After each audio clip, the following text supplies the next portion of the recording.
하이투자증권이 준비한 2022년 증시 및 산업 전망. 오늘은 증시 전망 그리고 투자 전략 파트입니다.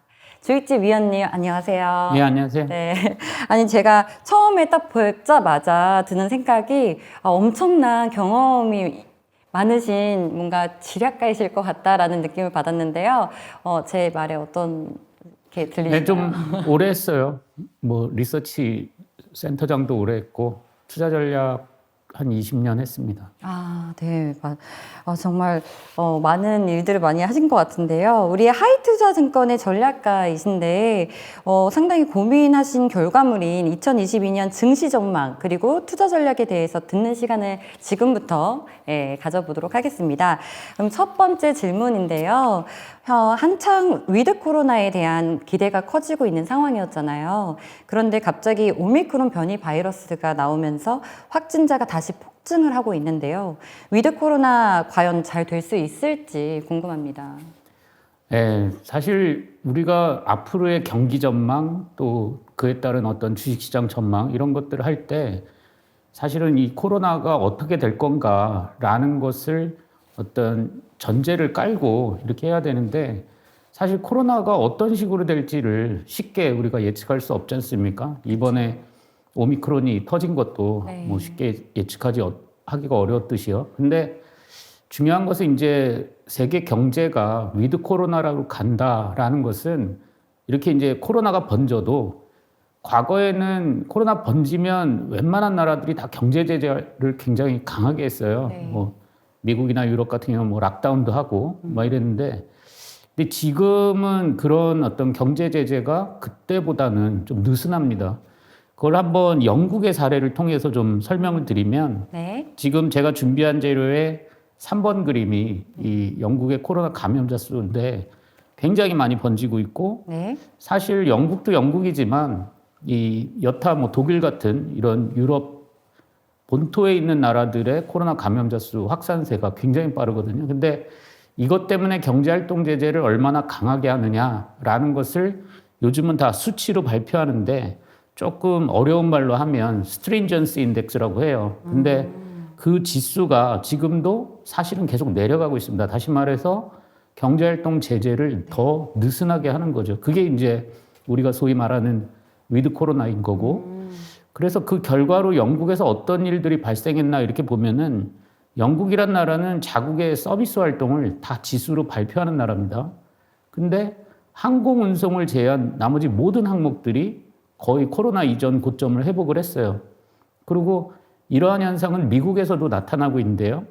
제가 준비한 6번 그림을 보시면, 사실 미국의 코로나는 작년 겨울에 굉장히 많이 번졌었고 또 올가을에도 많이 번졌었는데, 작년 겨울에 번졌을 때는 미국이 경제 제재를 굉장히 강하게 했어요. 근데 이번에 번질 때는 그러지 않았다는 거죠. 그래서 미국 같은 경우는 이제 소비자 신뢰 지수 안에 뭐 당신이 앞으로 6개월 안에 여행 갈 계획이 있습니까? 하는 그런 이제 서베이 지표가 있거든요. 근데 이 7번 그림에서 보시다시피 이런 것들이 다 고점을 뚫고 올라가고 있어요. 그래서 결론적으로는 코로나가 좀 많이 번지고는 있는데, 보통은 또 겨울에 많이 번지는데 봄 되면 이제 좀 많이 없어지거든요. 그래서 오늘 우리가 내년을 전망하는 거니까, 네. 내년에는 제가 볼 때는 그런 위드 코로나가 좀 정착이 되면서 전반적으로 서비스 소비 활동이 전 세계적으로 좀 강해질 가능성이 있다. 이렇게 봅니다. 네. 원활해질 수 있다. 네. 네.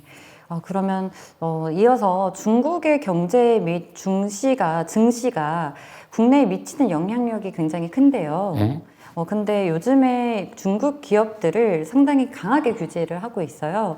과연 중국이 내년에는 완화 정책으로 돌아설 수 있을지 어떻게 예상을 하시나요? 사실 제가 내년 전망을 쓸 때 그 제목이 미국의 긴축으로의 전환이 중국의 완화 정책으로의 전환을 가져온다라는 제목으로 글을 썼어요. 근데 그것은 이제 어떤 근거로 그런 말을 썼냐면, 사실 리만 사태 이후에 미국은 지금까지 요번 포함해서 4번의 양적 완화를 했습니다. 그런데 그 양적 완화가 이제 끝나는 거를 그 통화 정책의 매파적 전환이라고 얘기를 해요. 근데 재미난 것은 미국의 양적 완화 끝나자마자 중국은 항상 지준율을 인하했어요. 그러니까 중국은 미국이 완화 정책을 할 때는 스스로가 매파적인 통화 정책을 펼치다가 반대로 미국이 이제 매파적인 정책으로 전환이 되면 이제 중국은 반대로 완화적인 정책을 하는 거죠. 그렇게 하는 이유는 뭐냐면 미국의 완화 정책이 끝나면 세계 경기가 나빠집니다. 그래서 이 중국과 같은 이런 이제 이 세계 경기에 민감한 나라들은 어느 정도 완화 정책으로 전환하게 되는 거죠. 근데 한 가지 이제 예전하고 좀 다른 부분이 뭐냐면 중국은 작년부터 이제 공동부유라는 아주 큰 어젠다 하에서 움직이고 있고요.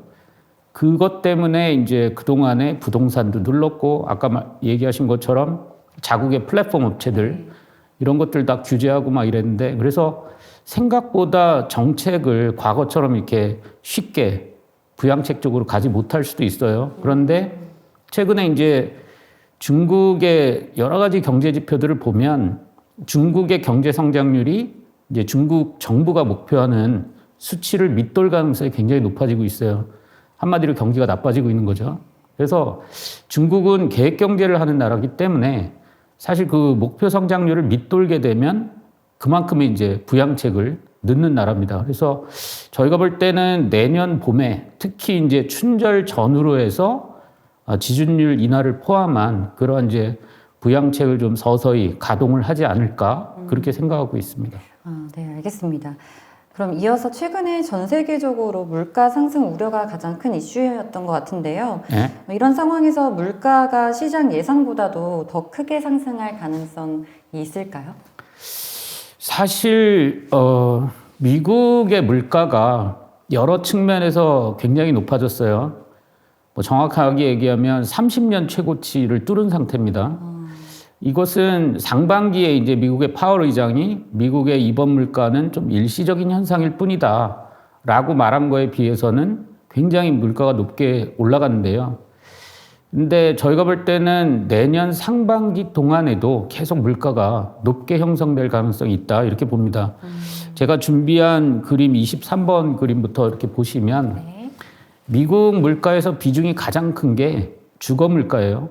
그러니까 월세 같은 렌트 비용인데 이거는 이제 집값에 한 18개월 정도 후행하면서 쫓아가게 되는데 이게 내년 내내 오른다라고 지금 시도가 나타나고 있어요. 그래서 그 부분하고 그다음에 미국 물가에서 두 번째로 비중이 큰 게 자동차 관련인데 뭐 다들 아시지만 뭐 어느 나라나 지금 신차를 살려면 뭐 6개월, 뭐 심할 때는 1년까지 기다려야 되거든요. 네. 근데 왜 차를 내 돈 주고 사는데 이렇게 오래 기다려야 되느냐? 네. 한마디로 재고가 없어서 그래요. 근데 어떠한 제품이든 간에 재고가 없으면 가격이 올라갈 가능성이 높지 않습니까? 그래서 설령 차량용 반도체 수급이 원활해진다 하더라도 지금까지의 병목 현상을 해결하기 위해서라도 굉장히 오랜 시간이 걸릴 거다 생각이 들고요. 그다음에 이제 가장 중요한 게 제가 준비한 25번 그림을 보시면 이 미국 물가의 거의 70%가 서비스 물가예요. 나머지 30%가 상품 물가인데 뭐 상품 물가는 원재료 가격이 오르면 오르지 않습니까? 그런데 서비스 물가는 그 서비스에서 일하는 사람들의 인건비가 좌우를 해요. 맞아요.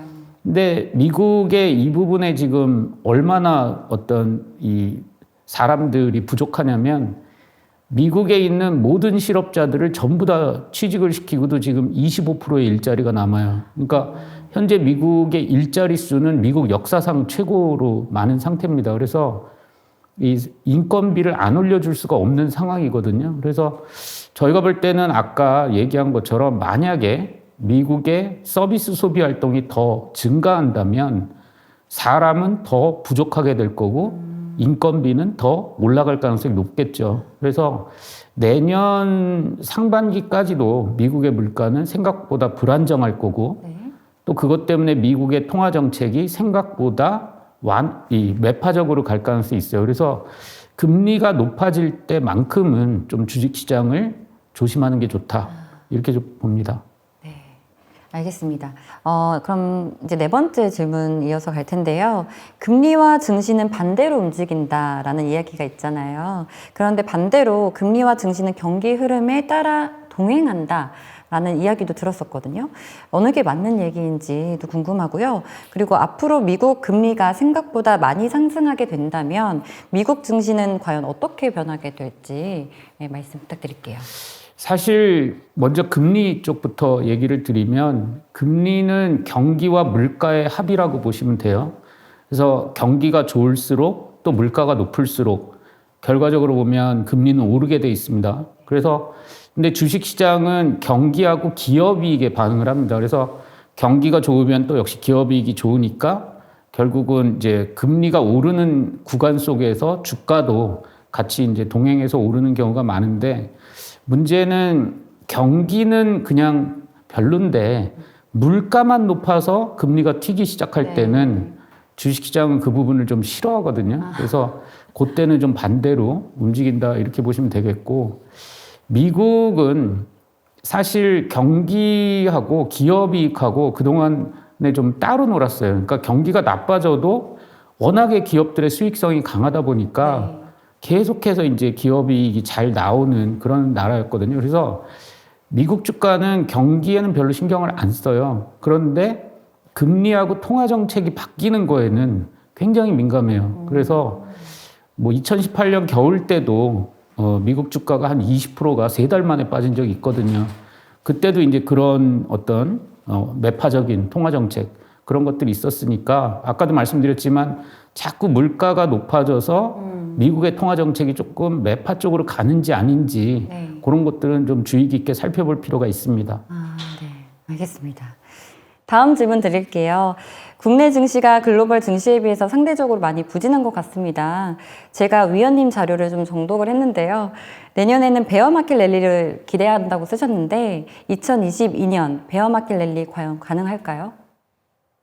우리가 베어마켓 랠리라고 하는 거는 경기가 둔화 구간에 있는데 주식시장이 오르는 그런 현상을 베어마켓 랠리라고 해요. 그런데 우리나라 주식시장이 올해 미국 증시가 뭐 계속해서 사상 최고치를 뚫고서 쭉쭉 올라가는데도 잘 못 쫓아갔지 않습니까? 근데 그게 우리나라가 왜 그랬냐면 우리나라는 수출을 통해서 이제 돈을 버는 나라지 않습니까? 근데 수출은 잘 되는 건 분명한데 수입이 더 빨리 늘어서 무역 수지 규모가 점점점 줄었어요.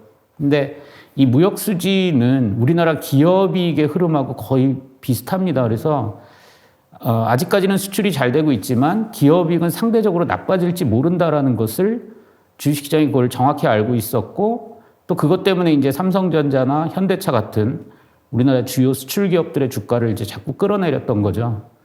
근데 워낙에 이 수출이 잘 되고 있는 상황에서 주가가 1년 내내 이제 그런 수출 기업들의 주가가 내렸기 때문에 저희가 볼 때는 내년에는 이제 경기나 기업이익이 조금 더 안 좋아진다 하더라도 모든 것들을 이제 선반영했으니까 내년도에는 주가가 좀 올라갈 가능성이 높다. 안정화가 되겠다라고 보면 될까요? 네, 알겠습니다. 그렇다면 이제 마지막으로 가장 중요한 질문이 될 것 같은데요. 투자 전략 측면에서 봤을 때 내년에는 어떤 업종에 투자하는 것이 유명할까요? 일단은 그 내년도의 주가의 랠리의 동력을 가져오는 두 가지 요인이 하나는 위드 코로나에 의한 전 세계 서비스 소비의 부활, 그다음에 아까 말씀드린 중국의 통화 정책의 어떤 완화적인 쪽, 그러니까 부양책 쪽으로의 전환, 이 두 가지가 동력인데요. 근데 이런 현상들은 2014년과 2015년에 발생을 했기 때문에 당시에 미국과 우리나라에서 어떤 업종들이 주가가 많이 올랐는가 이런 것들을 좀 살펴봤더니 미국 같은 경우에는 지금처럼 성장주들이 계속 강세를 보였어요. 그러니까 IT라든지 바이오 같은.